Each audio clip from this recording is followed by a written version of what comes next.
Sharing another simple recipe for today, tortang ampalaya. Ay lang po natin ang ating paper towel para maalis yung excess na water. Mag-share na naman ako sa inyo ng panibagong recipe, tortang ampalaya.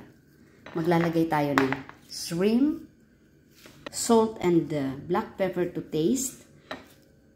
We have garlic and onion. Of course, meron tayong eggs.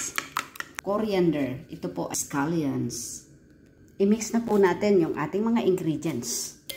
Ilagay na po natin yung ating shrimp. Salt and black pepper to taste. Onion and garlic. I-mix lang po natin yan mga kaparientes. Mas maraming garlic and onion po, mas masarap kasi mas malasa. Natin yung ating eggs.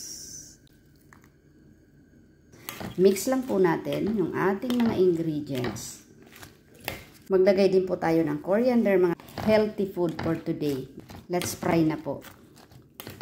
Mix lang po natin lahat ng ating mga ingredients. Din po tayo ng at least 1 tablespoon of flour.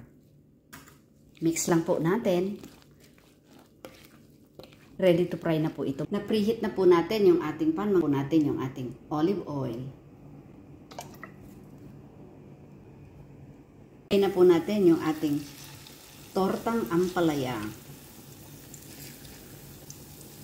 And then, low fire lang po is. And then, lagyan natin ng cover. Ayan, baliktarin na natin.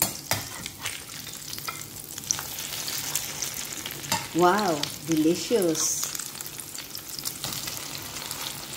Low fire lang po para hindi siya biglang naluluto kasi meron tayong shrimp. And then, tatakpan lang natin and low fire. Mga kaparientes, yung ating tortang ampalaya. Good afternoon everyone. Masaya po ako na nakapag-share na naman sa inyo ng panibagong simple recipe for today. Tortang ampalaya. Napakadali lang pong gawin. Very simple yet very delicious and nutritious. Thank you so much po. Maraming salamat.